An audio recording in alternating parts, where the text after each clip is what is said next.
បាទសូមគោរពនឹងជម្រាបសួរពុកម៉ែបងប្អូនជាទីគោរពសាជាថ្មីតេតិនជាមួយនឹងស្ថានភាពនយោបាយនិងវិថីឆ្ពោះទៅរកការបោះឆ្នោតឆ្នាំ2026នេះរបស់ប្រទេសថៃដោយតែវីដេអូមុនខ្ញុំបានធ្វើហើយគឺមានគណៈបកដែលចូលរួមទាំងធំទាំងទូចប្រមាណជា52បកអញ្ចឹង52បកហ្នឹងចូលរួមប្រកួតប្រជែងក្នុងការដែលបោះឆ្នោតជ្រើសរើសបេក្ខភាពយុរដ្ឋមន្ត្រីគឺបើយើងអាចនិយាយថាបោះឆ្នោតថ្នាក់ជាតិសម្រាប់ប្រទេសថៃប៉ុន្តែ57បកនោះសូមបញ្ជាក់ពុកម៉ែបងប្អូនម្ដងទៀតគឺ52បកនោះគង់តែបែងចែកចេញជា2គោលជំហរ2ធំធំគឺបកជាធិបតេយ្យនិងបកអភិរក្សនិយមអភិរក្សនិយមគឺបកដែលគ្រប់គ្រងស្ដេចហើយនិងបកជាធិបតេយ្យហ្នឹងគឺមិនសូវជាគ្រប់គ្រងស្ដេចប៉ុន្មានទេប៉ុន្តែនៅពេលដែលមានហេតុការណ៍អីកើតឡើងស្ដេចនៅពីក្រោយខ្នងបកទាំងអស់នោះដដែលទេអញ្ចឹងហើយអ្វីដែលយើងអាចពិភាក្សាគ្នាបាននៅក្នុងស្ថានភាពថ្ងៃនេះយើងគិតថានៅសល់ពេលតិចមែនតើនៅសល់ពេលប្រហែលជា2សប្តាហ៍ទេអញ្ចឹង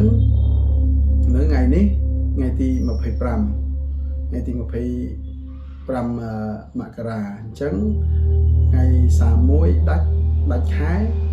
នៅសល់ពេលប្រហែលជា6ថ្ងៃទៀតហើយថ្ងៃ8ថ្ងៃបាននៅថ្ងៃទី8កុម្ភៈនឹងបោះឆ្នោតអញ្ចឹងពេលវេលាប្រហែលជា2សប្តាហ៍ហ្នឹងឯងប៉ុន្តែ2សប្តាហ៍នេះមានការ debate បង្កើតកម្មវិធីមួយចំនួនមានការធ្វើការស្ទង់មតិមួយចំនួនប៉ុន្តែអ្វីដែលយើងអាចពិភាក្សាគ្នាបាននិយាយគ្នាបានថារ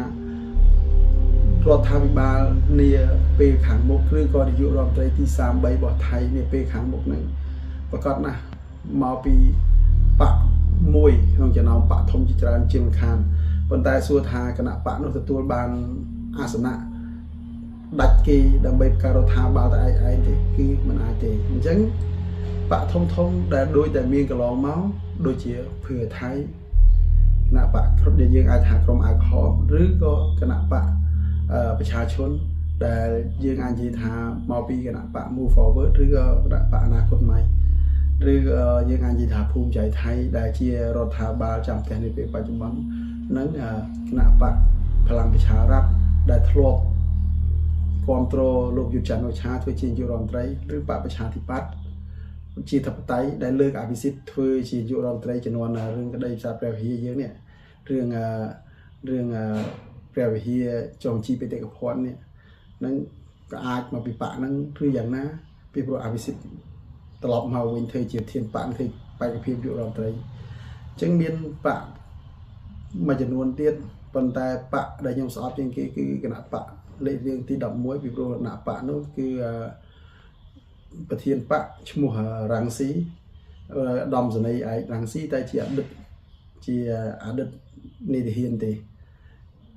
ជាអ្នកដឹកនាំកម្ពុជាច្រើននិយាយវែកញែកពីរឿងកម្ពុជាច្រើនប៉ុន្តែ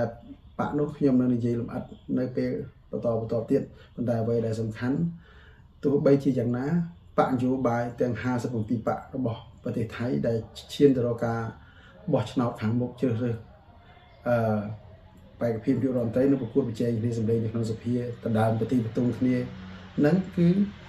នៅសល់ពេលប្រហែលជា2សប្តាហ៍ទេ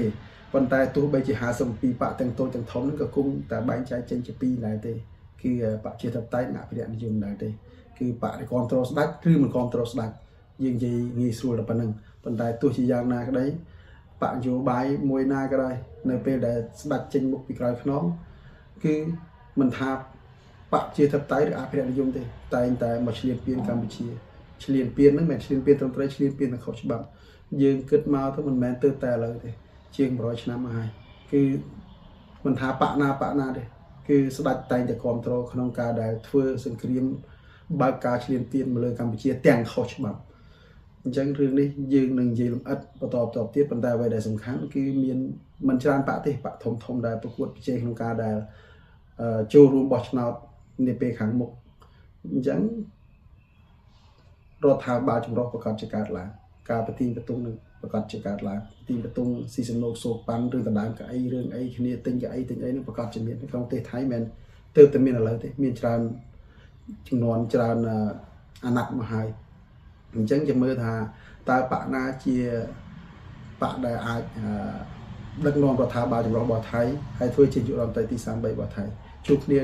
ជាមួយនឹងខ្ញុំបាទនៅវីដេអូក្រោយគណៈពេលនេះសូមអរគុណ